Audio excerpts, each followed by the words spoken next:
কিছু মানুষ আছে যাদের আমল নাম আল্লাহ যখন ওজন দেবেন তখন দেখা যাবে তাদের সওয়াব এবং গুনাহ সমান সমান। যাদের সওয়াব এবং গুনাহ সমান সমান হবে তারাও জান্নাত পাবে না। তাদেরকে রাখার জন্য আরেকটা জায়গা আল্লাহ বানাইছেন, সেটার নাম হলো আরাফ। কি নাম? সবাই বলেন, কথা বলেন না, কি নাম? আরাফ শব্দটা কোরআনের শব্দ। এ নামে একটা সূরা আছে না নাই? আরাফের মাঝে অক্ষর কয়টা? হামজা, আইন, রা, আলিফ, ফা, 5টা। একবার পড়লে 50 নেকি হয়। সুবহানাল্লাহ। কোরআনের শব্দ, কোরআন হিসাবে আমরা পড়ছি। আরাফ নামক জায়গায় ওই মানুষগুলো থাকবে যে মানুষগুলোর সওয়াব এবং গুনাহ সমান সমান। ওই মানুষগুলো আফসোস করে বলবে, হায় রে, দুনিয়ায় যদি একটা বার বেশি জিকির করতাম আজকে আরাফে থাকা লাগতো না, জান্নাত পেয়ে যেতাম। قال رسول الله صلى الله عليه وسلم لا يتحسر أهل الجنة في الجنة إلا على ساعة قد مضت من غير ذكر الله। নবীজি সাল্লাল্লাহু আলাইহি ওয়াসাল্লাম বলেন, শোনো, জিকির করার সুযোগ থাকলে, কোরআন পড়ার সুযোগ থাকলে পড়ে ফেলো, জিকির করে ফেলো। আমল করার সুযোগ থাকলে আমল করে ফেলো। আমলকে কালকের জন্য বাকি রেখো না। এমনও তো হতে পারে কালকের দিন আসবে কিন্তু তুমি দুনিয়ায় থাকবে না। আজকের দিন আমাদের জীবনের শেষ দিন হওয়ার সম্ভাবনা আছে না নাই? রাসূলুল্লাহ বলছে, এবার শোনো, জান্নাতীরা জান্নাতে যাওয়ার পর তারা কখনো মন খারাপ করবে না, আফসোস করবে না। জান্নাতে আল্লাহ তাআলা এত নেয়ামত দেবেন, জান্নাতে আল্লাহর নেয়ামত পাওয়ার পর মানুষের আফসোস করার মতো কিছু থাকবে না। কিন্তু জান্নাতে যাওয়ার পরও একটা আফসোস থাকবে। ওই আফসোসটা হলো, আমি কিছু সময় জিকির না করে ব্যয় করেছি। যদি চুপচাপ না থেকে 2-4 বার জিকির করতাম তাহলে জান্নাতের মর্তবা আরো উপরে হতো। আমার প্রিয় ভাইরা, বলুন তো, জান্নাত কি একটা নাকি 8টা? জান্নাতের স্তর কয়টা? জান্নাতের দরজা কয়টা? জান্নাত 8টা। 8টা মানে 8টা দরজা, 8টা স্তর। আচ্ছা, এখন জান্নাতুল ফেরদাউস হলো 8টার মাঝে সেরা। সব মানুষ কি জান্নাতুল ফেরদাউস পাবে নাকি? ও দোস্ত, জান্নাতের মাঝে সবচেয়ে ছোটটাও কেউ পাবে, তার বড়টা, তার বড়টা, তার বড়টা জান্নাতুল ফেরদাউস পাবে যারা। অন্য জান্নাতীরা আফসোস করে বলবে, যদি আমার আমল একটু বেশি হতো আমিও তো ফেরদাউসটা পাইতাম। হায়রে, কেন কিছু আমল বেশি করলাম না? কিছু আমল কেন বেশি করলাম না? এবার বলুন তো, জান্নাতুল ফেরদাউসে যারা যাবে সবার সম্মান, সবার ইজ্জত, সবার মর্তবা সেখানেও সমান হবে নাকি? নবী মুহাম্মদ থাকবে জান্নাতুল ফেরদাউসে, আবু বকর সিদ্দিকও জান্নাতুল ফেরদাউসে। দুইজনের জান্নাত একরকম হবে নাকি? আবার আবু বকরও জান্নাতুল ফেরদাউসে, ওমরও জান্নাতুল ফেরদাউসে, আব্দুল কাদের জিলানী জান্নাতুল ফেরদাউসে, ইমাম আবু হানিফা জান্নাতুল ফেরদাউসে। আবু বকর যেটা পাবে ইমাম আবু হানিফা সেটা পাবে নাকি? সেখানেও পার্থক্য আছে। জান্নাতীরা জান্নাতে গিয়ে আফসোস করবে, কেন একটু বেশি আমল করলাম না, একটু বেশি জিকির করলাম না, করলে তো আমার জান্নাতটা আরো উপরে চলে যেত। এবার বলুন তো, সেখানে আফসোস করে কোনো লাভ আছে নাকি? তাই সময় থাকতে এখনই আমল দরকার আছে না নাই? আল্লাহ তাআলা বলছেন, ইয়া আইয়ুহাল্লাযীনা আমানু, ওহে তোমরা যারা ঈমান এনেছো, ও ঈমানদারেরা, আমাদের যাদের ঈমান আছে তাদেরকে ডাক দিলেন কে? জোরে বলুন না। আল্লাহ বলার মাঝে লাভ আছে না নাই? আল্লাহর মাঝে অক্ষর আছে 5টা। যখনই আল্লাহর কোনো মুমিন বান্দা একবার আল্লাহ বলে, সাথে সাথে তার আমল নামার মাঝে 50টা নেকি লিখা হয়ে যায়। মাহফিলগুলোতে আসলে এটাই হলো নগদ লাভ, বাকি লাভ বাকি। বেনামাজি সিদ্ধান্ত নিল আজ থেকে আর নামাজ কাজা করবে না।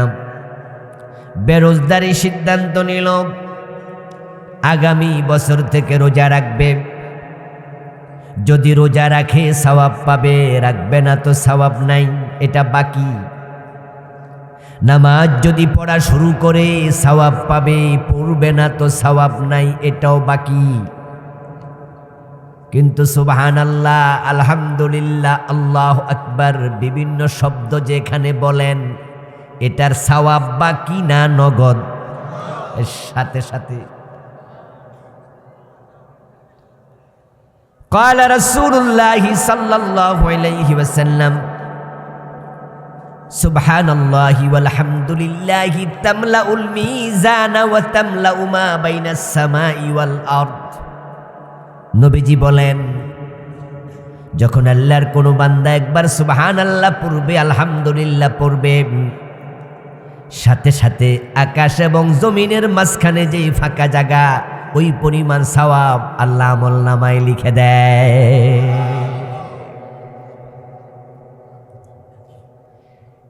এই যে আমরা আল্লাহর সামনে সবাই হাজির হব, দুনিয়ার আমল আল্লাহকে ওজন করবেন না? কি মনে হয় ওজন হবে? আল ওয়াজনু ইয়াউমা ইযিনিল হক। কোরআনে আল্লাহ বলেন নিশ্চয় সেদিন ওজন সত্যই হয়, সত্যি হবে। فَأَمَّا مَنْ ثَقُلَتْ مَوَازِينُهُ فَهُوَ فِي عِيشَةٍ رَاضِيَةٍ وَأَمَّا مَنْ خَفَّتْ مَوَازِينُهُ فَأُمُّهُ هَاوِيَةٌ। ওজন করার পর যাদের নেকের পাল্লা ভারী হবে তারা সাথে সাথে আল্লাহর জান্নাত পেয়ে যাবে, তাদের জন্য কোনো সুপারিশের প্রয়োজন নাই, তারা সরাসরি পাস। আর যাদের নেকার পাল্লা হালকা হবে ওই মানুষগুলো বিপদে পড়ে যাবে। রাসূলুল্লাহ সাল্লাল্লাহু আলাইহি ওয়াসাল্লাম বলেছেন, এমনও কিছু মানুষ বিপদে পড়বে হাসরের ময়দানে, জাহান্নামী হবে, যাদের নেকের পাল্লাতে নেক কম ছিল উকুনের ডিম পরিমাণ। উদাহরণটা বুঝছেন? কি পরিমাণ? কথা বলেন না কেন? কি পরিমাণ? উকুন দেখছেন? উকুনের ডিম দেখছেন? মাইকওয়ালা, একটা মাইকের হরন আমার কানে দাও, যাও কোনো এক দিক থেকে ডাইরেক্ট কানে যেন আওয়াজ হয়, ঠাস ঠাস করে আওয়াজ হয়। উকুনের ডিম আমরা দেখিনি। কিছু উকুন আছে মহিলাদের মাথার মাঝে হয়, যেগুলো এত ছোট যে এগুলো মারার জন্য চুলের গোড়ায় ধরে টান মাইরা আইনা তারপর নখের উপরে রাখে। এটা যে মরছে ঠুস করে উঠলে বোঝা যায়, এর আগে বুঝাই যায়। এত ছোট উকুন আছে যেগুলো চোখের পাওয়ার না থাকলে দেখাও যায় না। এবার বলুন তো, উকুন যদি এত ছোট হয় তার ডিম কত ছোট? এই হাদিস পড়ে আমি অবাক হলাম যে আমার রাসূলকে আল্লাহ কত এলেম দিছে, উদাহরণ কিভাবে দিল, কি চমৎকার উদাহরণ, যে উকুনের ডিম পরিমাণ আমল কম, তাই সে সেদিন ধরা পড়ে যাবে। আমার বন্ধু, সওয়াবের সেদিন কি যে প্রয়োজন হবে। উকুনের ডিম পরিমাণ সওয়াব কম, লোকটা সেদিন আফসোস করবে, আরে দুনিয়ায় থাকতে যদি একবার সুবহানাল্লাহ বলতাম, একবার আলহামদুলিল্লাহ বলতাম, আজকে জাহান্নামে যাওয়া লাগতো না। একবার সুবহানাল্লাহ আলহামদুলিল্লাহ বললে উকুনের ডিম পরিমাণ নয়, সওয়াব হয় আকাশ এবং জমিনের মাঝখানে পুরা খালি জায়গা পরিমাণ।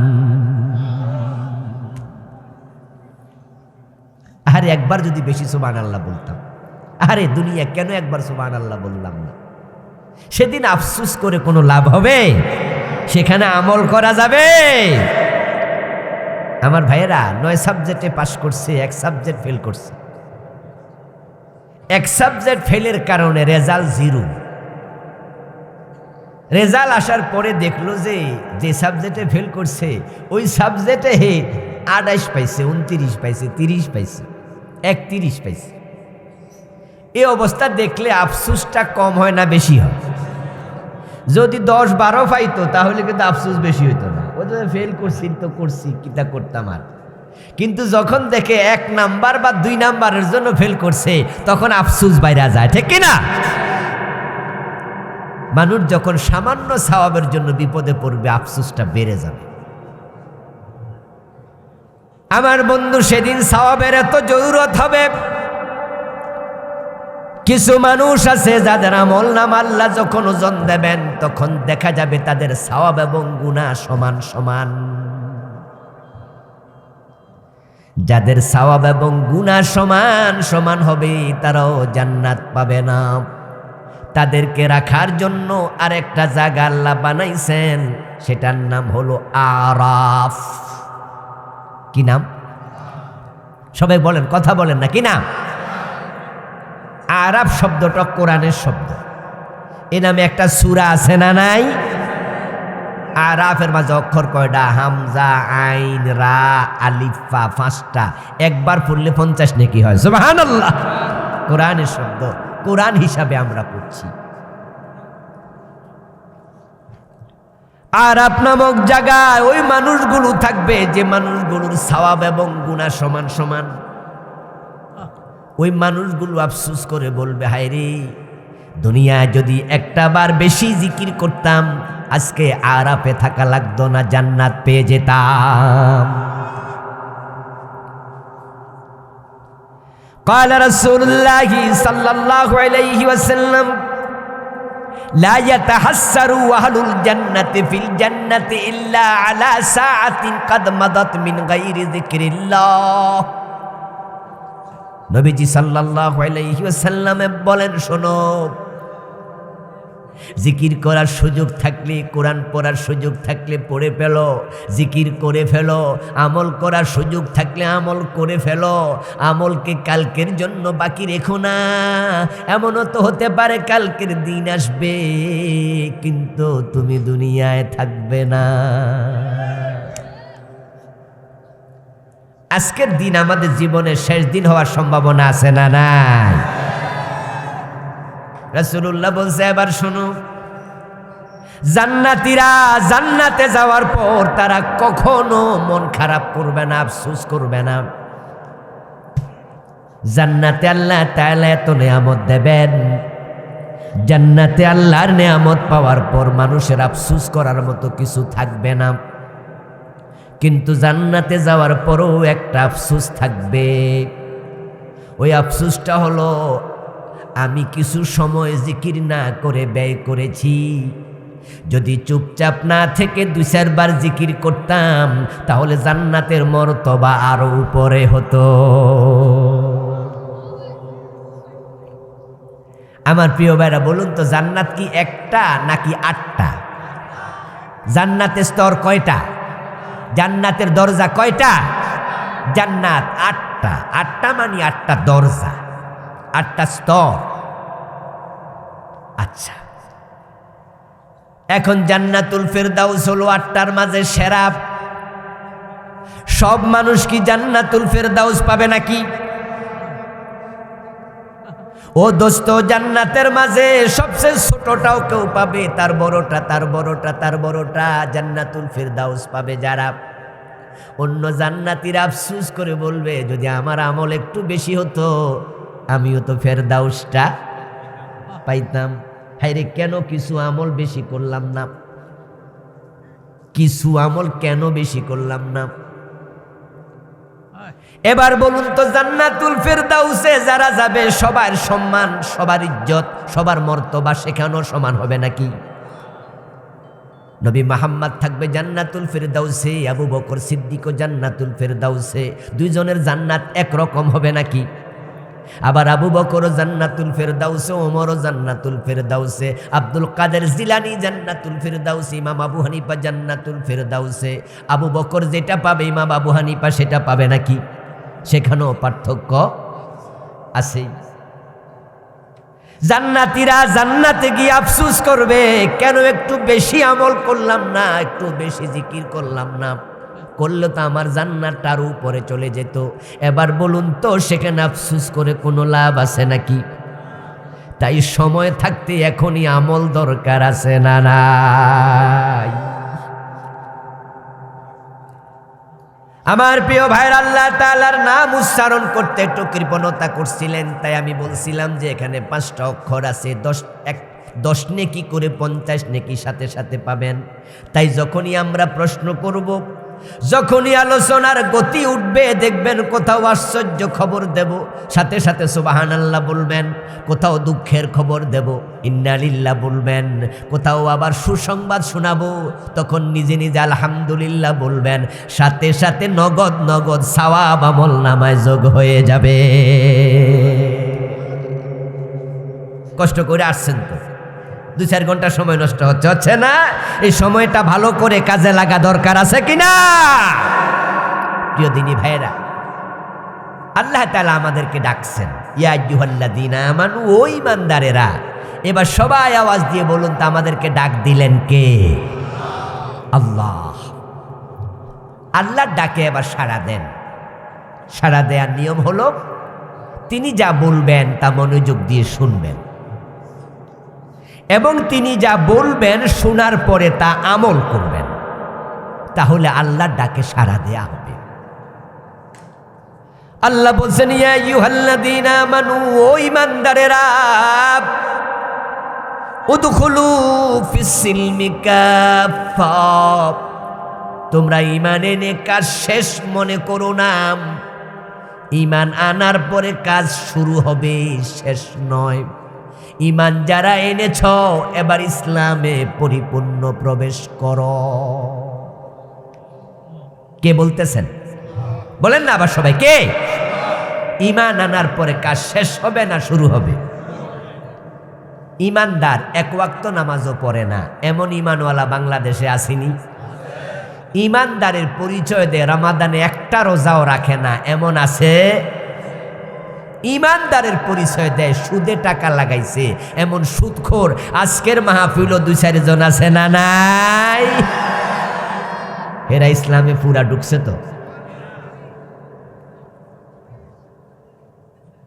ঈমানদারের দাবি আছে, কিন্তু আপনি নামাজ পড়েন না, আপনি রোজা রাখেন না, আপনি যাকাত দেন না, আপনি দিন মানেন না, তাহলে আপনি ইসলামে ঢোকেন নাই।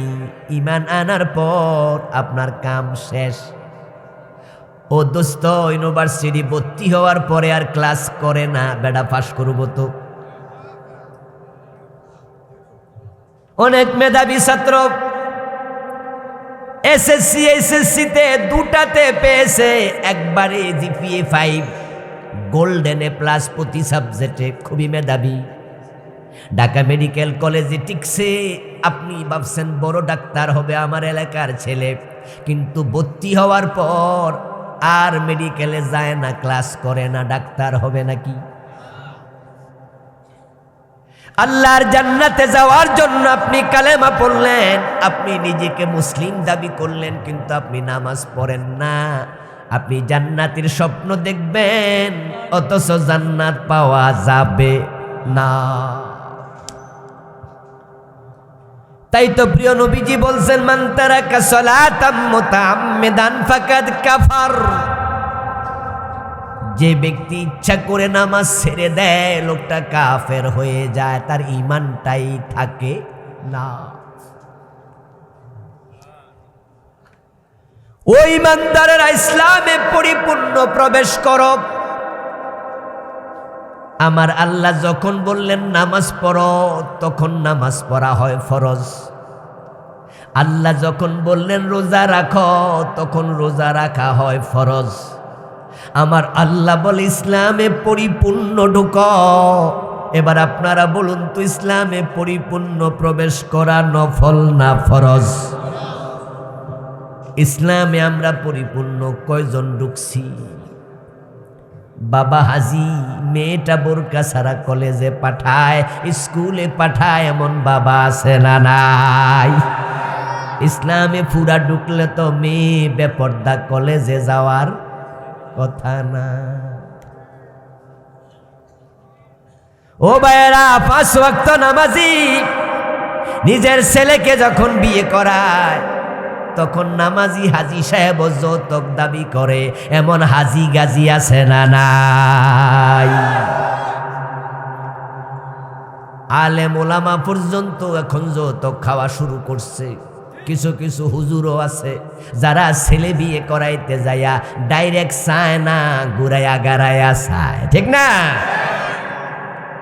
হাজি সাহেব নামাজি মানুষ বলে যে না, আমরা তো যৌতুক নেই না, তবে যদি আপনি জামাইরে একটা মোটরসাইকেল দেন, এটা আমনের ব্যাপার। ইশারা দিয়ে দিছে, ঠিক না? না না,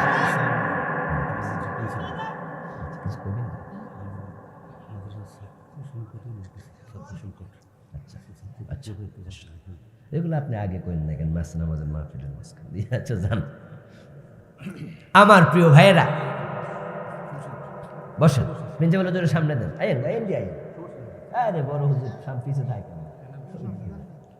আমার প্রিয় ভাইয়েরা, কি জানি বলতেছিলাম, ও ইশারা দিছে।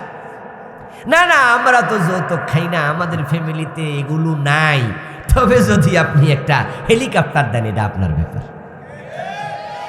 রেলগাড়ি দিলে আরো ভালো, ঠিক না? ইশারা ইঙ্গিতে মেয়েরা আপনি নেকলেস দিবেন, এটা তো আর আমরা গায়ে দিব না, আপনার মাইয়া না গায়ে দিব। এরপর ঘর বানাইছি, এখনো রুম খালি আছে, যদি আপনি ফার্নিচার দেন, আপনার মাইয়ে তো বইব, ঠিক না?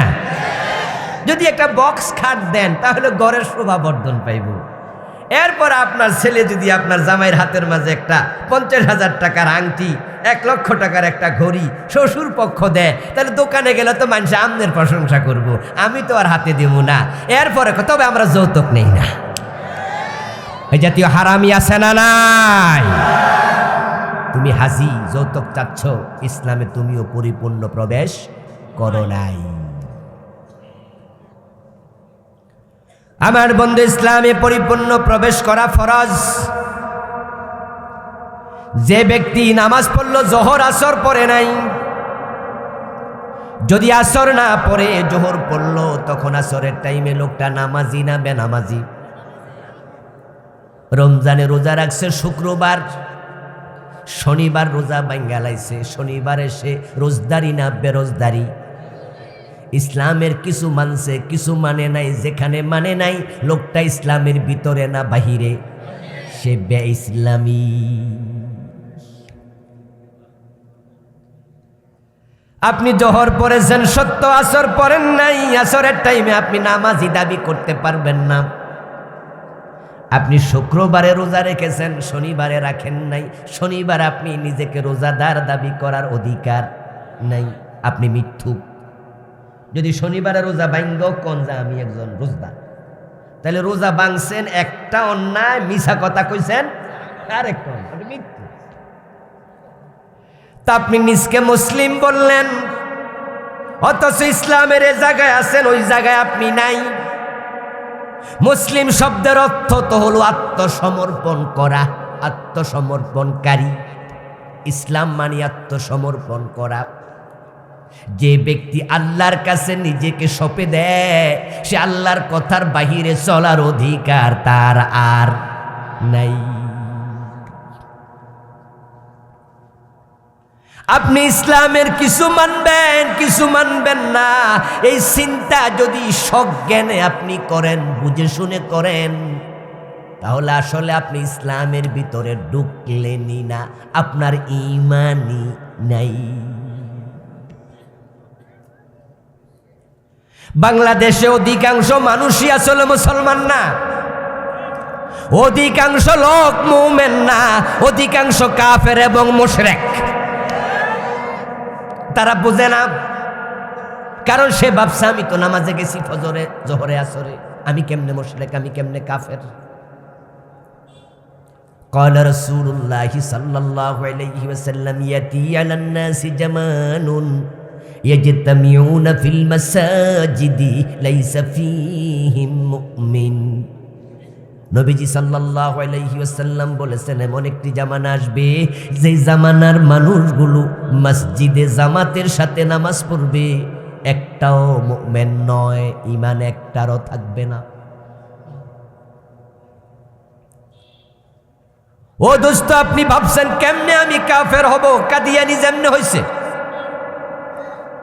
কাদিয়ানি কি নামাজ পড়ে না? বলে না কেন ভাইরা কথা?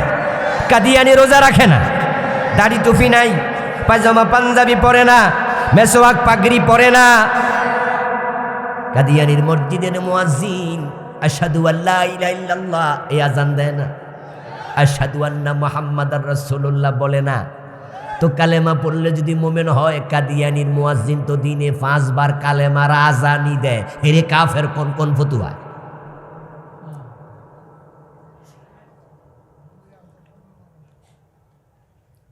আত্মসমালোচনা করবেন। আমার বন্ধু যারা কাদিয়ানি, তাদের নামাজের মাঝে আত্তাহিয়াতু নাই। তো আত্তাহিয়াতুর মাঝে আশহাদু আল্লা ইলাহা ইল্লাল্লাহু ওয়া আশহাদু আন্না মুহাম্মাদান আবদুহু ওয়া রাসূলুহু, এই কালেমা পড়ে তো আত্তাহিয়াতু শেষ হয়। তো কাদিয়ানিরে কাফের কোন কেন? বেটা তো কালেমা পড়ে দিনে কতবার। ও দোস্ত, প্রবলেমটা এক জায়গায়, ইসলামে পুরা ঢোকা লাগে, অর্ধেকটা মুসলমান থাকা যায় না। সুযোগ নাই, সুযোগ নাই। মা কানা লিমুমিনিন ওয়ালা মুমিনাতিন ইযা কাদাল্লাহু ওয়া রাসূলুহু আমরা আন ইয়াকুনা লাহুমুল খিয়ারাতু মিন আমরিহিম। আমার রব কুরআন মাজিদে বলতেছেন, যখনই তুমি কালেমা পড়ে মুমিন হয়ে যাবে, তুমি নারী হওয়ার পুরুষ হও, কালেমা পড়ার পরে আল্লাহ রাসূল যা বলবেন তা অমান্য করবা দূরের কথা, মানব কি মানব না এই চিন্তা করার অধিকারও তোমার আর থাকবে না। আত্মসমর্পণকারী হয় মুসলিম। তুমি আত্মসমর্পণকারী হওয়ার পরে, মুমিন হওয়ার পরে মানবা না, সেটা তো বহু দূরের কথা। মানব কি না এই চিন্তা করতে পারবে না। কে বলতেছে? জোরে বলেন, কে বলতেছে? তাহলে কি বলতে হবে? এটাও কোরআনে আল্লাহ বলছে, আইয়াকুলু সামি'না ওয়া আতানা। যারা মুমিন হবে, মুসলিম হবে, তারা শুধু একটা কথা বলবে, শুনলাম এবং মানলাম। ভালো লাগলেও মানতে হবে, ভালো না লাগলেও মানতে হবে। অজু করে নামাজ পড়ো, পানি যদি থাকে, ঠান্ডা পানি হলে অজু করা লাগবে, ঠিক কিনা? পানি ঠান্ডা, তাই অজু ছাড়া নামাজ হইব? চলবে না সব। আল্লাহ বলছে করো। পানি ইউজেবল না, তাহলে তায়াম্মুম করো। কিন্তু তোমার মন মতো অজু ছাড়া অপবিত্র অবস্থায় নামাজ পড়ো না, আল্লাহ নেয় না। আল্লাহ বলে, আমি যা বলি আমার কথার সাথে দ্বিমত করলে ঈমান। আমরা তো সুদ খাইয়াও মুসলমান, গোশ খাইয়াও মুসলমান, জুয়া খেললেও মুসলমান, মদ খাইয়াও মুসলমান। এই বাংলাদেশ 54 বছর চলতেছে। এই 54 বছরে যারা দেশ চালাইছে, তারা আল্লাহর আইনের প্রতি বৃদ্ধাঙ্গুল দেখাচ্ছে, তারাও মুসলমান দাবি করছে। হাসানুল কিনুর মতো লোক, রাশেদ খান মেননের মতো লোক, এই বেটাও নামের আগে আলহাজ লেখে। সরকারি টাকায় 2 জন হজ করতে গেছে। যদি আল্লাহ তাআলার দিনের 24 ঘন্টা বক্তৃতা দেওয়ার সময় দেয়া হতো, 24 ঘন্টায় সুযোগ পাইলে ইসলামের বিরুদ্ধে বলতো। এত জালেম ওই দুটা। অথচ হজ করার জন্য মক্কায় যখন গেছে, এহরামের কাপড় যখন পরে, তখন তালবিয়া পড়ছে কি? লাব্বাইক আল্লাহুম্মা লাব্বাইক। বাংলা অর্থ কি? আল্লাহ আমি হাজির। আল্লাহ কয় কেডা রে? কেডা হাজির হইছে? তারপরে যখন এই বেড়া মিনায় যাইয়া শয়তানরে পাথর মারছে, আমি নিশ্চিত শয়তান সেদিন কানছে আর আফসুস করে বলছে, তুইও মারলি? বাইরে ভাইয়ে মারে, তুই না আমার ছোট ভাই। আরেকজন কয়ে বড় ভাই বলে, শয়তানের চেয়ে আরো বড়। আমার ভাইয়েরা, ইসলাম আপনি কিছু মানছেন কিছু মানছেন না, অথচ আল্লাহর কোরআনের বক্তব্য শুনুন। রাসূলুল্লাহ সাল্লাল্লাহু আলাইহি সাল্লাম হিজরত করে মদিনায় গেলেন। মদিনার সাহাবাদেরকে বলা হয় আনসার, আর মক্কার সাহাবীদেরকে বলা হয় মুহাজির। যারা হিজরত করেছেন তাদের তো ঘর নাই, বাড়ি নাই, থাকার কোনো জায়গা নাই, খাওয়ার খাবারটাও নাই, একবারে এক কাপড়ে দিনহীন বেশে তারা হিজরত করেছে, ঘর বাড়ি সব ছেড়ে দিয়ে মদিনায় গেল। মদিনার সাহাবারা তাদেরকে সহযোগিতা করলো, মুহাজিররা তারা আশ্রয় পেল আনসারদের কাছে। আনসারদের মাঝে একজন ব্যক্তির নাম হাদিসে আসেনি, তবে মুহাজিরের নামটা আসছে, উনার নাম জুবাইর ইবনুল আওয়াম, আর ওটা আসছে ফুলানুম মিনাল আনসার, আনসারদের এক ব্যক্তি। উনাদের ক্ষেত ছিল পাশাপাশি, খেজুর গাছে পানি দেবেন, নালা নেমেছে উপর থেকে নিচের দিকে। উপরের জমিটা ছিল জুবাইর ইবনুল আওয়াম, রাসূলুল্লাহর ফুফাতো ভাই। আনসারি সাহাবী গিয়ে বলছে, জুবাইর, মদিনার আমরা মালিক, আমরা অধিবাসী, আমরা স্থানীয় লোক, এজন্য মদিনার জমিনে আমাদের অধিকার বেশি। তুমি খেতে পরে পানি দিও, পানিটা আমি আগে দেই। হযরত জুবাইর ইবনুল আওয়াম বলতেছো, আনসার সাহাবী, তোমার অধিকার বেশি তা ঠিক, তবে নালার পাশে আমার ক্ষেত, তোমারটার একটু পরে, সুতরাং যে সামনে তার অধিকার বেশি। তুমি মসজিদে নামাজ পড়তে যখন ঢোকো, তাহলে সামনের কাতারে কে বসে? আগে যে ঢোকে, ঠিক না? আলাউবালু ফালাউবাল।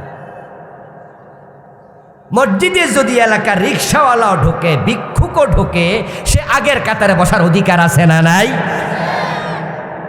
এলাকার চেয়ারম্যান কি পরে ঢুইকা তারে টান দিয়া পিছনে আনতে পারবে? এই অধিকার ইসলামে আছে। আল্লাহর ইসলাম কত সুন্দর, কত সুন্দর। আলাউবালু ফালাউবাল, সামনে যে সিরিয়ালে শুরুতে সে, আমার ক্ষেত নালার পাশে, তোমারটা পরে, তাই পানি আমি আগে দেব, তুমি নয়। তখন সে আনসার সাহাবী এটা মানতে রাজি না, সে বলে না, আমার এলাকা আমি আগে দেব। এর মাঝে দুজন দেখে রাসূলুল্লাহ হেঁটে যাচ্ছেন পাশ দিয়া, তখন দুজন রাসূলের কাছে গেলেন এবং এই মামলার নিষ্পত্তি চাইলেন, ফয়সালা চাইলেন। রাসূলুল্লাহ সাল্লাল্লাহু আলাইহি ওয়াসাল্লাম আসলেন, সরজমিন প্রদর্শন করলেন, তারপর দেখে তিনি বললেন, ইসকিয়া জুবাইর সুম্মা আরসিলিল মাআ ইলা জারিকা। রাসূল এবার ফয়সালা দিলেন, ও জুবাইর, তোমার ক্ষেত আগে, তুমি পানি আগে দাও, তারপরে তোমার পানি দেয়া শেষ হলে প্রতিবেশীর দিকে পানিটা ছেড়ে দাও। রাসূল যখন এই ফয়সালা দিলেন, তখন আনসারী সাহাবী বলছে, আইবনু আম্মিকা ইয়া রাসূলুল্লাহ, হুজুর আপনার ফুফাতো ভাই লাগে তো, বুঝছি। নাউজুবিল্লাহ পড়েন।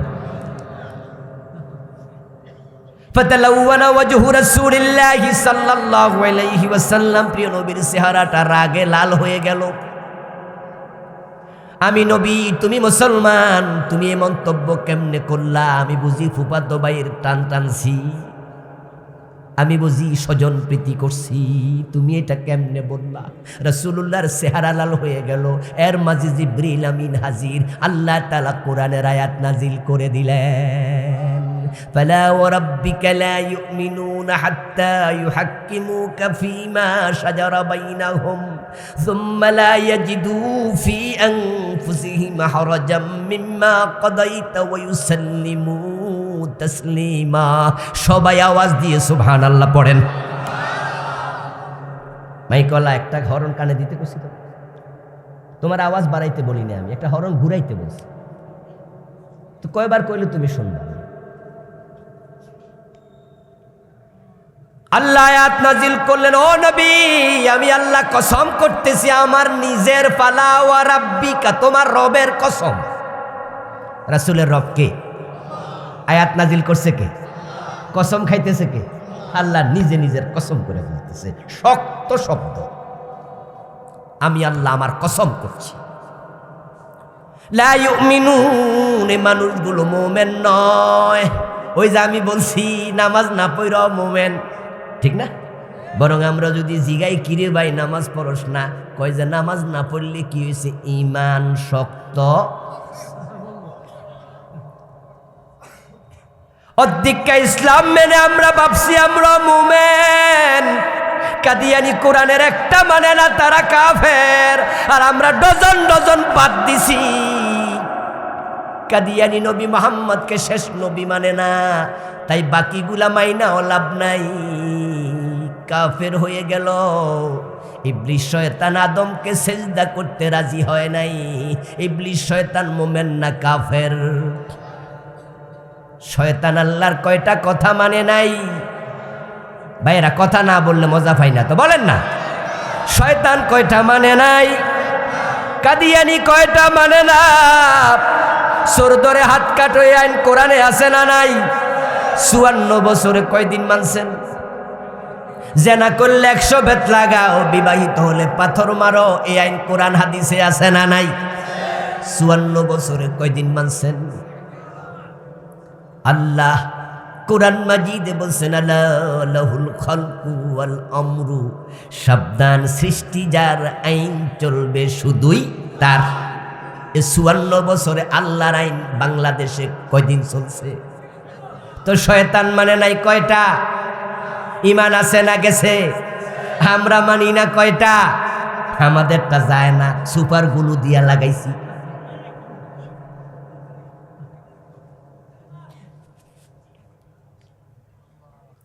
আল্লাহ সাহাবীর ব্যাপারে আয়াত নাজিল করছে, ফালা ওয়া রাব্বিকা লা ইউমিনুন, ও নবী তোমার রবের কসম ওরা মুমিন নয়।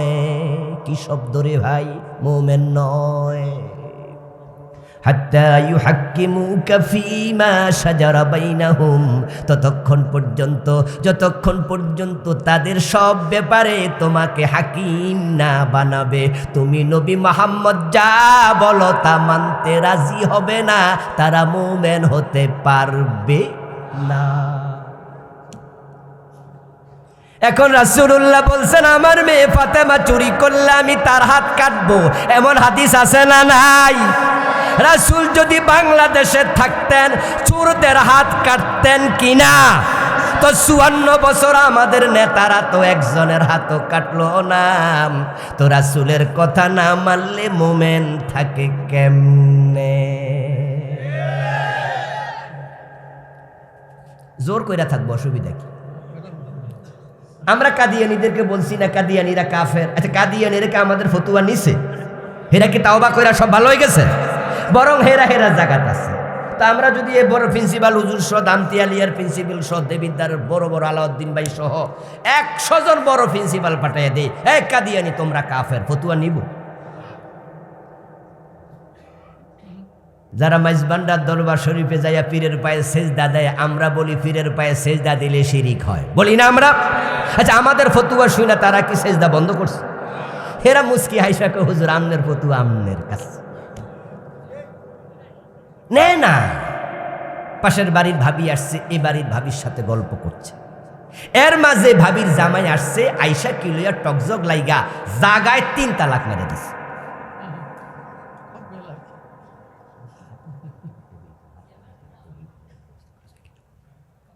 জাগায় যখন 3 তালাক দিয়ে দিছে, এই ঘরের ভাবি যারে তালাক দিছে হে ফানসা বাইতাছে আর হাসতাছে। পাশের বাড়ির ভাবি তো অবাক, ও বলতেছে, ভাবি আপনার জামাই আপনারে মুখের উপরে 3 তালাক দিয়ে দিল, আপনি হাসতেছেন বুঝলাম না। কহে তালাক নেয় কেডা?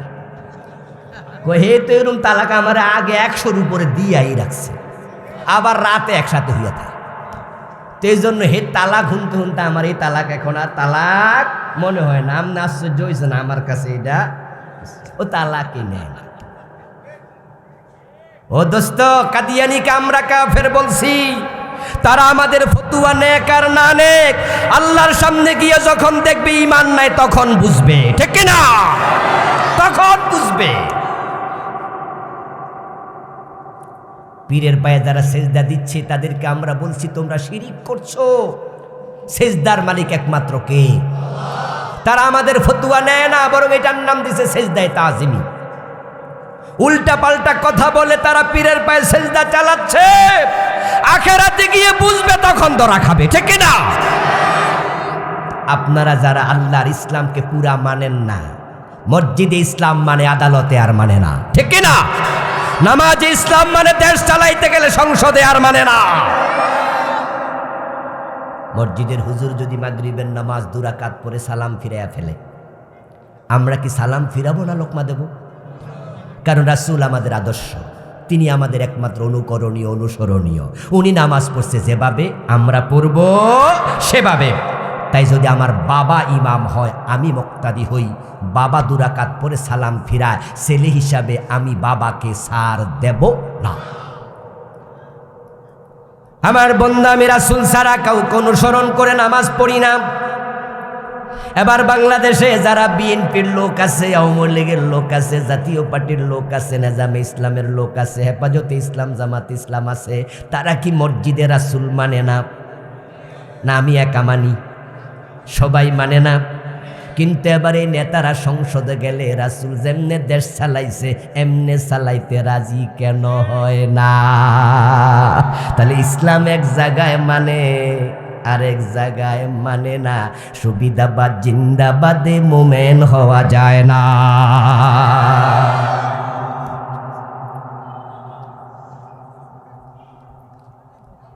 এখন আপনি মনে মনে বলবেন, ইসলাম বুঝি এত টাইট, তো কিছু যে মানছে হিরো কি বাদ নেই।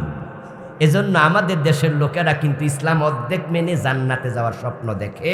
তাই বাংলাদেশে এমন মসজিদও আছে যে মসজিদ কমিটির সভাপতি সিনেমা হলের মালিক, সুদী ব্যাংকের ডিরেক্টর। ও বেটা সুদের টাকা দিয়া মসজিদে এসি লাগাইয়া দেয়। গোসখোর অফিসার মসজিদের ছাদের রড যা একা দিয়া দেয়। আখেরাতে আল্লাহরে কয়ে দিব, আল্লাহ গোশ খাইছি তো খাইছি, আমার গুনাহ হয়েছে, কিন্তু তোমার মসজিদে যে রড দিছি। বুঝেন নাই কথা? আল্লাহরে খোটা দিয়া দিবে, সেদিন শক্ত করে ধরবে যে আল্লাহ তোমার মসজিদে তো গোশের টাকার রড দিছি। আরে বুদ্ধি রে, কত বুদ্ধি! চুরি কইরা কোরবান দিয়া হুজুরের কাছে মাসলা জিগায়, হুজুর চুরি কইরা যে কোরবান দিলাম কোনো অসুবিধা হয় নাই তো? হুজুর মারছে ধমক, চুরি কইরা কোরবান দিছে আবার আমার কাছে হুজুর আমরা বুঝি, আপনারা টাইট ফতুয়াই দেন, আমরা কি কিছু বুঝি না? চুরি করলে গুনাহ হয়, কোরবান দিলে সওয়াব হয়, তো গুনাহ সওয়াব কাটাকাটি, গোস্ত ফ্রি। বাহ, কত বুদ্ধি! তুমি গোশের টাকা দিয়া মসজিদে এসি লাগাইছো, আল্লাহর কিয়ামতের দিন বলে দেবে হারাম টাকা আল্লাহর রাস্তায় দান করে সওয়াবের নিয়ত করা কুফরি। তোমার টাকা তোমার চেহারার উপর আল্লাহ ফিকে মারবে। ইসলামের কিছু মানছেন, কিছু মানছেন না। আল্লাহর বক্তব্য দুখুলু ফিস সিলমে কাফা, ইসলামে পুরা ঢুকো। এই যে পুরা না ঢুকা অর্ধেক ঢুকলেন, এই অর্ধেক ঢুকার অনুমতি আপনারে কে দিল? অনুমতি তো নাই।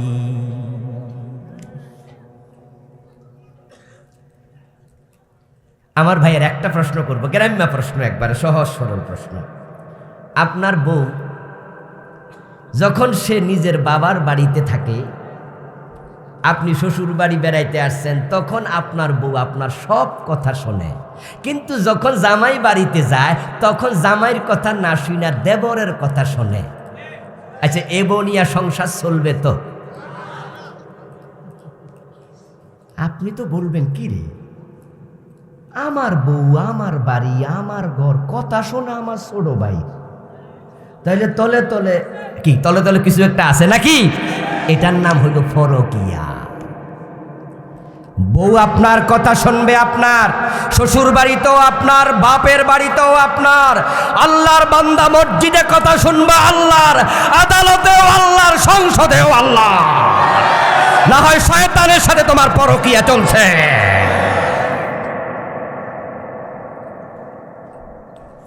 অর্ধেক মানেন, অর্ধেককে ইসলাম আল্লাহ নেয় না। ফজরের নামাজের ফরজ কয় রাকাত? সহজ প্রশ্ন, সহজ উত্তর বলেন না, কয় রাকাত? এক রাকাত পড়লেন সূরা ইয়াসিন দিয়া 15 মিনিট লাগাইয়া। তারপর দ্বিতীয় রাকাত না পড়া সালাম ফিরিয়া বাড়ি চলে গেলেন। যাওয়ার সময় ভাবতেছেন আজকে শীত বেশি, 50% সওয়াব পাইলেও চলে। এক রাকাত পড়ছেন, এর জন্য সওয়াব তো 50% হবে, ঠিক না? হবে না? কি বাদ? আল্লাহ অর্ধেকটা নামাজ নেয় না। পড়লে 2 রাকাত, না পড়লে আউট। একের অর্ধেক চলবে না। রোজা রেখেছেন 17 মাসের দুপুর, ঘড়ির দিকে তাকায়া দেখেন 3টা বাজে দুপুর। পেটে বড় ক্ষুধা, বুকে বড় পিপাসা। ইফতার করে নিলেন, দুপুর 3টা বাজে। মনে মনে ভাবলেন 9 ঘন্টা রোজা রাখছি, 5 ঘন্টা বাকি আছে, 75% সওয়াব তো পাবই, ঠিক না? কতটুকু পাবেন? পুরাটা ভাগ। এই যে আমাদের প্রিন্সিপাল সাহেব হুজুরের আজকে মাহফিল, ওনার মাদ্রাসার মাহফিল।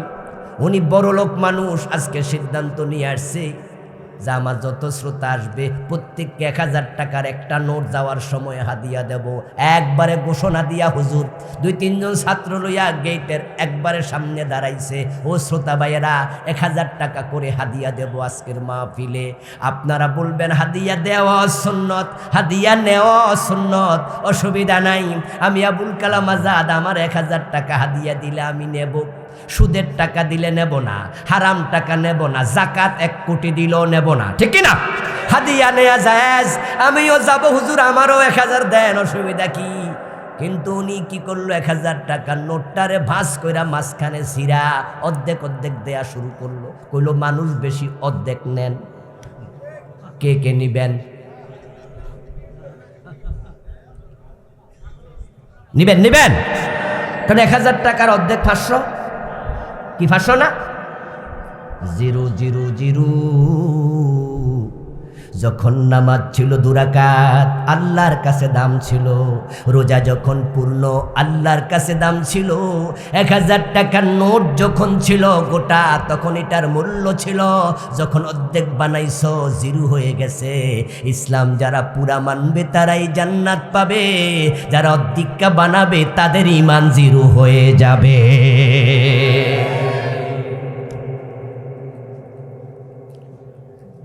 ওদখুলু ফিস-সিলমি কাফা, ইসলামে পরিপূর্ণ প্রবেশ করো। তাহলে এতক্ষণ পর্যন্ত যে ওয়াজ করলাম 50 মিনিটের কাছাকাছি করে ফেলেছি। ইসলামে যে পুরা ঢোকা লাগবে এটা তো বুঝে আসছে নাকি? এবার যেটা বলবো সেটা হলো ইসলামটা কি। এই যে আপনি ঢুকবেন, ইসলাম না বুঝলে ঢুকবেন কেমনে? বাংলাদেশের লোকেরা ইসলামের একটা নিছক ধর্ম মনে করে, যার কারণে তারা ইসলামও মানে, আবার সুদেও টাকা লাগায়। অথচ যে ব্যক্তি সুদ খায় তার আমলনামায় 73টা বড় বড় গুনাহ হয়। সবচেয়ে ছোট গুনাহ হলো নিজের মায়ের সাথে জেনা।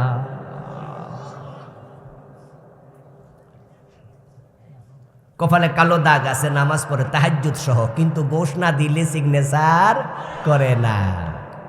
জিকির আজকার করে, অফিসার গোশ খায়।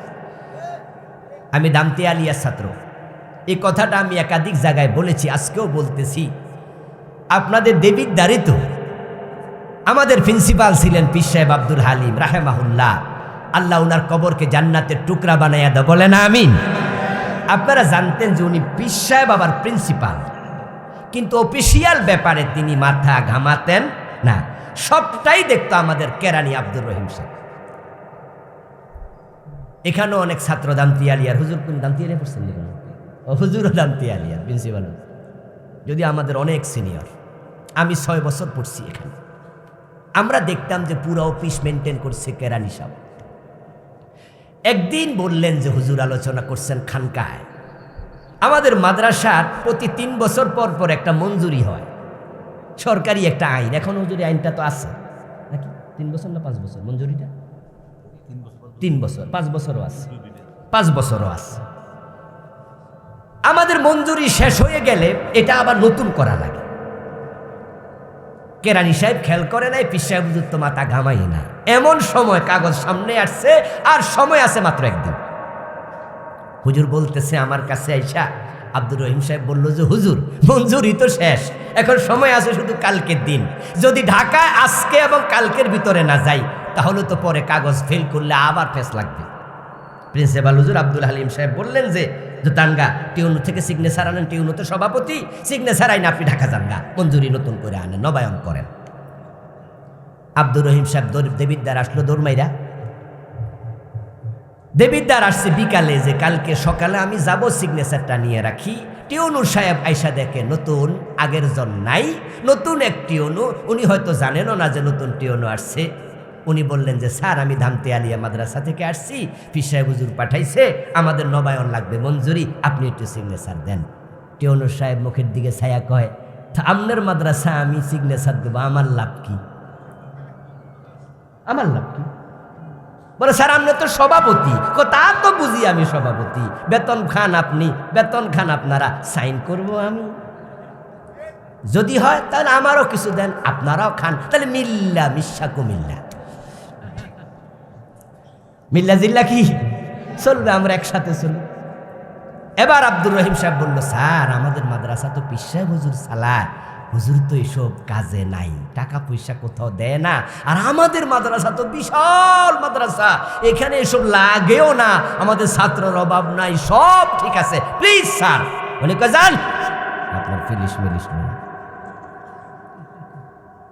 পীর সাহেব হুজুর বলল যে আব্দুর রহিম সাহেব আমার কাছে আসলো, এসে বলল যে হুজুর এই হলো ঘটনা, এখন বেডা তো ঘোষ স্যার, কি করি বলেন? হুজুর কয় কালকের দিনে যদি কাম না সারেন, গোশ এখানে না দিলে এবার বোর্ডেও দন লাগবে। এখানে তো ফিরিগিরি চলে, বোর্ডে তো এটাও আর চলব না। বরং আব্দুর রহিম সাহেব যা পারেন আমনে সাইরালা না, আমার ওসব হুনাইয়েন না। ফজরের নামাজের সময় ফার্স্ট টাইম, তখনও দাউদকান্দি ব্রিজ হয় নাই, মেঘনা ব্রিজ হয় নাই। তাই ফজরের নামাজের সময় ভোর বেলায় তিনি কাগজপত্র লইয়া আবার চলে আসলেন থানা দেবিদ্বারে। এসে ভাবলেন যে ফার্স্ট টাইমে সিগনেচার লইয়া চলে যাব ঢাকায়। এসে দেখেন টিউনু সাহেব বাসায় নাই। ফজরের পরপর কলিং বেলে টিপ মারছে, একজন ভদ্র মহিলা বের হলেন, কাকে চাই? টিউনু স্যার কই? কৌনি তো নামাজে এশরাক না পড়ে আসে না। উনি কোথায় আছে? উনি নামাজে আছে, এশরাক না পড়ে আসে। আপনি মসজিদে গেলে ওনাকে পাবেন। এরপরে আব্দুর রহিম সাহেব মসজিদে, আরে যে দুজনের কাহিনী শোনাচ্ছি কেউ বেঁচে নাই, আব্দুর রহিম সাহেব আল্লাহ জান্নাত নসিব করো, বলেন আমিন। আমার দেশের ইসলাম বাঙালি বুঝলো না, তারা কিছু মানে বাকিটা ছাড় দেয়। ও প্রিয় ভাইয়েরা, হযরত আদম, হযরত হাওয়া জান্নাতে আল্লাহর কয়টা কথা শোনেন নাই? বলেন না, বলেন না, কয়টা শোনে নাই? জান্নাতের পোশাক কি ছিল না খুলে পড়ে গেছে?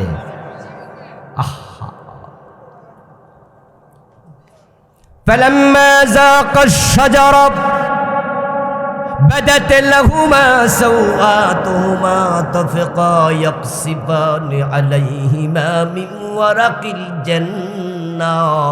আল্লাহ কোরআনে শোনায়, আদম হাওয়া আমার কথা শুনলো না, ওই গাছের ফল খেলো, সাথে সাথে জান্নাতের পোশাক খুলে পড়ে গেল।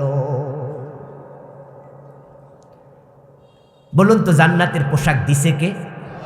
এখন খুলে নিছে কে? কারণ আল্লাহর কথা শোনে নাই। আল্লাহ কই যে আমার কথা শোনে না, আমি তাকে জান্নাতের পোশাক দেই না। এবার দুজনে মিলে কালা রব্বানা যালামনা আনফুসানা তাওবাতিল্লাহ করলো, তাওবা কবুল হয়েছে, কিন্তু জান্নাতে আর থাকতে আল্লাহ দেন নাই। কব বেরিয়ে যাও, বেরিয়ে যাও, বেরিয়ে যাও। দুনিয়া যাইবা, فإما يأتينكم مني هدى فمن تبع هدايا فلا خوف عليهم ولا هم يحزنون। এই জান্নাতে যদি আবার ফিরে আসতে চাও, আমার পক্ষ থেকে গাইডেন্স যাবে, ফলো করো, আমার ওহী ফলো করো, তারপরে আসবা। একটা কথা শুনে নাই, আদম হাওয়াকে আল্লাহ জান্নাতে থাকতে দেয় নাই। একটা কথা শুনে নাই, আল্লাহ জান্নাতের পোশাক কেড়ে নিয়ে গেছে। আর আমরা শুনি না কয়টা? Dozen dozen. আর আমরা জান্নাতের স্বপ্ন দেখছি। এত সোজা না। এত সোজা না। রহিম সাহেবের কাহিনী একটু পরে বলবো। বলুন তো, ইউনুস আলাইহিস সালাম মাছের পেটে ছিলেন কতদিন? তাফসীরে পাওয়া যায় 40 দিন মাছের পেটে ছিলেন, এটা কোরআনে আছে, দিন সংখ্যাটা কোরআনে নাই। ইউনুস নবী মাছের পেটে গিয়ে কি দোয়া পড়ল? লা ইলাহা ইল্লা আনতা সুবহানাকা ইন্নী কুনতু, বলেন না, ইন্নী কুনতু মিনাজ জালিমিন। আল্লাহ, আমি জুলুম করছি, অন্যায় করছি, তুমি ছাড়া ইলাহ নাই, তুমি পুত পবিত্র, আমি জুলুম করছি। তো ইউনুস নবী কি অন্যায়টা করছিল? কোন কারণে মাছের পেটে ঢোকা লাগলো? তাফসীরে পাওয়া যায় উনার দাওয়াতি অঞ্চল ছিল নিনুয়া নামক এলাকা। একদিন তিনি উম্মতের পক্ষ থেকে একটু ভয় পাইছিলেন। উনি আশঙ্কা করছিলেন তাকে কোনো বেহায়া উম্মত, অন্যায়কারী জালেম উম্মত মারতে পারে। উনি ভয় পায়া নানুয়া নামক এলাকা ছেড়ে তিনি অন্য জায়গায় রওনা দিছে। আল্লাহর অনুমতির অপেক্ষা করেন নাই।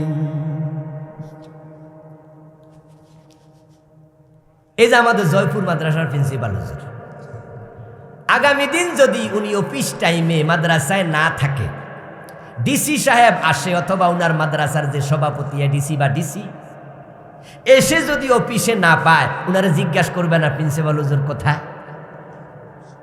যদি বলে যে উনি কোথায় টিচার রাখা আমরা জানি না, তাহলে অ্যাকশন নেয়ার অধিকার আছে না নাই? উনাকে একটা নোটিশ দেবে অথবা জিজ্ঞাসা করবে কোথায় ছিলেন। যথাযথ কারণ বলতে পারলে কোনো অসুবিধা নাই, না হয় কিন্তু শোকজ খাওয়ার সম্ভাবনাও আছে, এটাই নিয়ম। চাকরি আপনার জয়পুর মাদ্রাসায়, আপনি দেবিদ্দার মাদ্রাসায় কি করছেন? ওখানে কাম কি? অফিসিয়াল কাজে গেছেন? কোন কাজ বলেন? যথাযথ কারণ দেখান, তাহলে ঠিক আছে। আমার প্রিয় ভাইয়েরা, হযরত ইউনুস আলাইহিস সালাম তিনি নানুয়া নামক এলাকা, এদিকে তাকান, ওদিকে কি, নিনুয়া নামক এলাকা ছেড়ে তিনি চলে যাচ্ছিলেন। আমার প্রিয় ভাইয়েরা, যাওয়ার সময় হযরত ইউনুস আলাইহিস সালাম একটা নৌকার মাঝে উঠলেন।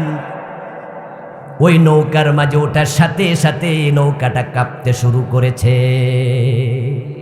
নৌকাটা কাঁপতে শুরু করল। যখন নৌকাটা কাঁপতে শুরু করলো, নৌকার লোকেরা ইউনুস আলাইহিস সালামকে তখন নৌকা থেকে পানির মাঝে ফেলে দিল। ইউনুস যদি মাছের পেটে তাসবিহ না পড়তো, ইন্নী কুনতু মিনাজ জালিমিন না বলতো, আমি ইউনুসকে কিয়ামত পর্যন্ত মাছের পেটে আটকায়া রেখে দিতাম। ইউনুস আলাইহিস সালাম আল্লাহর একটা ব্যাপারে শুধুমাত্র একটু নোকসানি করছে, সেটা হলো পরামর্শ ছাড়া রওনা দিছে। আদম আলাইহিস সালাম একটা কথা শোনেনি, আল্লাহ জান্নাত থেকে বের করে দিয়েছে। কাদিয়ানীরা একটা কথা মানেনি, ঈমান চলে গেছে। ইবলিস একটা কথা লঙ্ঘন করেছে, ইবলিসের ঈমান চলে গেছে। আজ 54 বছর বাংলাদেশ চালাচ্ছ, আল্লাহর কোরআনের বিধানের বাহিরে তোমাদের ঈমান নিয়ে প্রশ্ন তৈরি হয়। তাই ঈমান ধরে রাখতে চাইলে পূর্ণ ইসলাম মানা দরকার আছে না নাই? ব্যক্তি জীবনের সব জায়গায়, পাকঘর থেকে সংসদ ভবন, জীবনের বটম থেকে top, every higher every moment, ব্যক্তি জীবন, পারিবারিক জীবন, আন্তর্জাতিক বলয়, আমরা থাকবো যেখানে ইসলাম থাকা লাগবে সেখানে। শুধুমাত্র জীবনের আংশিক পর্যায়ে ইসলাম মেনে নিজকে মুমিন মনে করা যাবে না, মুসলিম মনে করা যাবে না। আমরা 54 বছর আল্লাহর দিন দিয়ে রাষ্ট্র পরিচালনা করতে ব্যর্থ হয়েছি, আমরা পারিনি। আগস্ট বিপ্লবের পরে নতুন সূর্য উদিত হচ্ছে। ইনশাআল্লাহ আমরা সম্ভাবনার দুয়ার খোলা দেখতে পাচ্ছি। যদি 92% মুসলমান আমরা মাথা তুলে দাঁড়াতে পারি, হতে পারে এবারই বাংলার ক্ষমতা ইসলাম চলে যাবে। সেজন্য জেগে ওঠা দরকার আছে না না?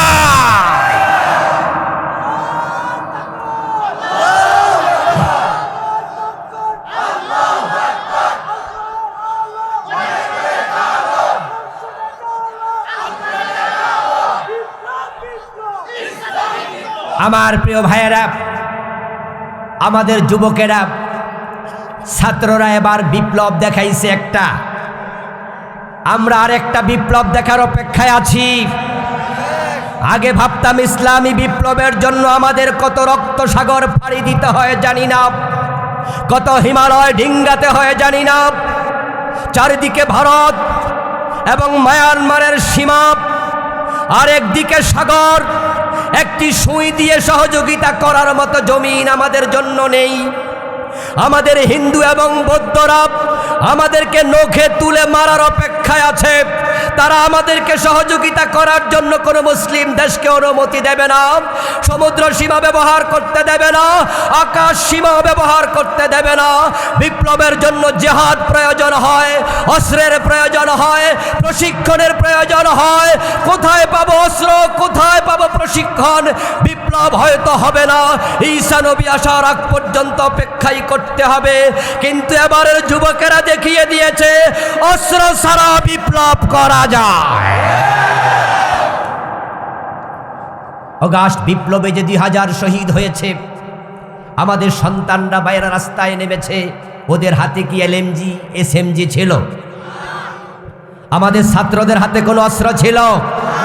তো অস্ত্র ছাড়া বিপ্লব কেমনে হলো? এটাই আমাদের জন্য এবার শিক্ষার সবচেয়ে বড় পাথেয়, সবচেয়ে বড় উপকরণ।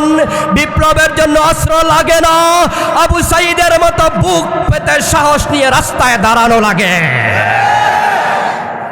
2000 শহীদ হলে যদি আগস্ট বিপ্লব হয়, আল্লাহর কোরআনের বিপ্লবের জন্য প্রয়োজনে 2 লক্ষ শহীদ হওয়া লাগবে। এই যুবকেরা রাজি আছেন না? নাই?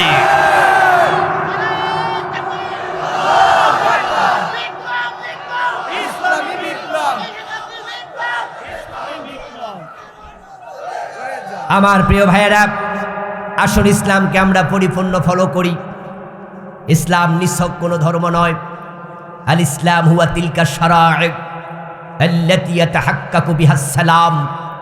ইসলাম তো সেই বিধিবিধানের নাম যাহা অনুসরণ করলে সমাজে শান্তি প্রতিষ্ঠিত হবে। 12 মাসে 13টি পূজা করবেন, হিন্দু হওয়া যায়। সপ্তাহে একবার গির্জায় যাবেন, খ্রিস্টান হওয়া যায়। শুধু শনিবারে যাবেন, সেনেগাগে ইহুদি হওয়া যায়। সপ্তাহে একবার প্যাগোডায় যাবেন, বৌদ্ধ হওয়া যায়। দিনে 5 বার মসজিদে গেলে মুসলমান হওয়া যায় না। অন্য ধর্ম আর ইসলাম ধর্ম এক না। আপনি টয়লেটে গেলে সেখানেও সাথে ইসলামের আইন নিয়ে যাওয়া লাগে। আমরা থাকবো যেখানে, ইসলাম থাকবে সেখানে। এই কনসেপ্ট লালন করলে মুসলিম হওয়া যায়। এবার ভুলচুক যা হবে সেখানে দাঁড়িয়ে তওবা করবেন, আল্লাহ ক্ষমা করবে। কিন্তু মানসিকভাবে পূর্ণ ইসলাম নিতে রাজি না, অর্ধেক মেনে মুসলিম হওয়া যাবে না। প্রিয় ভাইরা, ইতোমধ্যে আলহামদুলিল্লাহ আমাদের সম্মুখে আজকের মাহফিলের সম্মানিত আলোচক প্রিয় ভাই মাওলানা আবরারুল হক আসিফ তিনি এসেছেন। এটা আমার কুমিল্লা, এজন্য তিনি আমাদের মেহমান। আমি আলোচনার সামনে নিতে চাই না, যদি আমি মাহফিল কমিটিকে বলে এসেছি যে আমি তো পরে ওঠার কথা, ভাই দেরি হচ্ছে আসতে, আমি আগে উঠে যাই। অবশ্যই আমাকে আগে 10 মিনিট 15 মিনিট আগে স্লিপ দিয়ে জানাবেন। স্লিপ দিয়ে জানালে আমি আমার কথাটা ঘোষায় নিয়ে আসব, এর মাঝে ভাইকে নিয়ে আসবেন। কিন্তু মাহফিল কমিটি আমাকে এটা জানায়নি, তাই ভাইকে বসিয়ে রেখে 10 মিনিট কথা বলতে হলো, কনক্লুশন টানতে হলো। এটা নিয়ম না, বক্তা আসতে ছেড়ে দেওয়া উচিত। শুধুমাত্র মাহফিল কমিটির খামখেয়ালির কারণে এটা হলো। আমি বলে এসেছি কথাটা সিরিয়াসলি, আমাকে আগে জানাবেন, এটাই নিয়ম। এই নিয়মটা সামনে ফলো করবেন। বক্তাকে আগে ইনস্ট্রাকশন না দিলে কথা গোছানো হয় না। প্রিন্সিপাল হুজুর বলছে যে একটু মাদ্রাসায় ছাত্রের অভাব আছে, এ বিষয়ে কিছু কথা বলবেন, এখন তো সময়ই পেলাম না। যাই হোক, আমি যেহেতু এই দেবিদ্বারে বারবার আসি, ইনশাআল্লাহ পরে আবার তো দেখা হবে, অন্য দিন হয়তো কথা হবে। আজকে এখানে শেষ করছি। ভাই আলোচনা করবেন, শুনবেন, খুব মজা পাবেন ইনশাআল্লাহ। আগামীকালও এখানে আলোচনা হবে। আমাদের কামরুল ইসলাম সাইদ আনসারি ভাই আসবেন, আমির হামজা ভাই আসবেন, আরও হিফজু ভাই আসবেন। আগামীকাল আবার সদল বলে আসবেন। আল্লাহ তাআলা এই মাহফিলকে কবুল করুন। আমাদের ভাইকে আমি আমাদের কুমিল্লাবাসীর জন্য চমৎকার কথা, যেগুলো হেদায়াতের জারিয়া হবে, এমন কিছু কথা বলবেন। এই জন্য তার জন্য আমি দোয়া করছি। দোয়া চেয়ে আমি শেষ করছি। আসসালামু আলাইকুম ওয়া রাহমাতুল্লাহি ওয়া বারাকাতুহু।